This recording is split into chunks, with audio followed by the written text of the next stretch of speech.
Hello बच्चों, आज का क्विज था व्हाट इज़ नर्वस सिस्टम। तो नर्वस सिस्टम होता है हमारी पूरी बॉडी में जितने भी हमारे वर्क होते हैं, कुछ भी जस्ट लाइक हमारे सेंस ऑर्गन या हमारा डाइजेस्टिव सिस्टम, हमारे बाहर के सारे पार्ट, अंदर के सारे पार्ट, जितनी भी हमारी पूरी बॉडी वर्क करती है वो सारा हमारा नर्वस सिस्टम ही कनेक्ट करता है, होल्ड करता है और काम करता है। ठीक।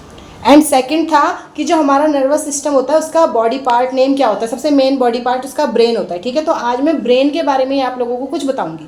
हमारा जो ब्रेन होता है वो 3 पार्ट्स में डिवाइड होता है। ठीक है, सबसे पहले ये जो बड़ा वाला हिस्सा होता है ना, जो सबसे आगे यहाँ पे होता है, ये सबसे बड़ा वाला हिस्सा होता है, इसको सेरेब्रम बोलते हैं। ठीक है, सेरेब्रम, ये जो सेरेब्रम होता है ये 2 पार्ट्स में डिवाइड होता है, आधा इधर आधा इधर, राइट एंड लेफ्ट साइड होता है। ठीक है, और ये क्या काम करता है, अगर बाहर से कोई अचानक से हमारी आंख पे मुक्का मारेगा तो हमारी आंखें ब्लिंक करने लग जाती हैं या पलक झपक जाती है, ये काम। या फिर बाहर से कोई एकदम से हमें कोई गर्म चीज़ टच करेगा तो हम एकदम से वहाँ से हट जाते हैं। तो ये सारी चीज़ें जो होती है ना, जो बाहर से अटैक होते हैं हमारे ऊपर, उनको एकदम से ब्रेन जो है कैच करता है और फिर हमें बचाता है उन सारी चीज़ों से। ठीक है, एंड बाहर की हमारी सारी बॉडी जो होती है उसको ये कंट्रोल करता है, ये वाला पार्ट। ठीक है, उसके बाद सेकेंड पार्ट होता है सेरेब्रम। वो होता है जस्ट लाइक जहाँ पे मम्मियों के जूड़ा होता है ना, ये जैसे जूड़ा होता है पीछे, वो जस्ट जूड़े के साइज़ का ही होता है, छोटा सा होता है। ठीक है, और उसका काम क्या होता है, उसका काम होता है हमारे बॉडी पोस्चर को अच्छे से डिसाइड करना कि हम खड़े कैसे हैं, हम बैठे कैसे हैं।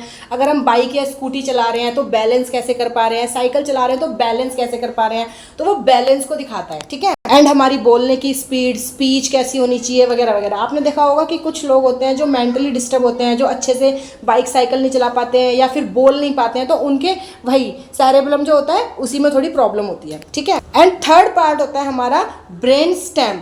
ब्रेन स्टेम जो होता है वो हमारे इस सेरेब्रम के पीछे की तरफ एक छोटी सी डंडी होती है। ठीक है, और उसका काम होता है हमारे इंटरनल सारे बॉडी पार्ट्स को कंट्रोल करना। जस्ट लाइक हमारे बाहर के सारे पार्ट ये वाला ब्रेन कंट्रोल करता है, तो हमारा जो ब्रेन स्टेम होता है वो हमारे इंटरनल सारे बॉडी पार्ट को, जस्ट लाइक हम सांस कैसे ले रहे हैं, हमारे फेफड़े कैसे काम करेंगे, हार्ट कैसे काम करेगा, डाइजेस्टिव सिस्टम कैसे काम करेगा, हमारे अंदर की सारी चीज़ें वो कंट्रोल करता है। समझ में आया? तो हमारा सारा बॉडी कंट्रोल जो है वो हमारे ब्रेन के ऊपर होता है। ब्रेन के 3 टाइप्स होते हैं और यही सब मिलके नर्वस सिस्टम कहलाते हैं। ठीक है, ओके, चलो बाय। और सब आंसर करें और कॉपी पेस्ट ना करें। पहले आप आंसर को सर्च करो गूगल वगैरह पे और उसको अपनी लैंग्वेज में लिख के मुझे सेंड करना। ठीक है, ओके, चलो बाय बच्चों।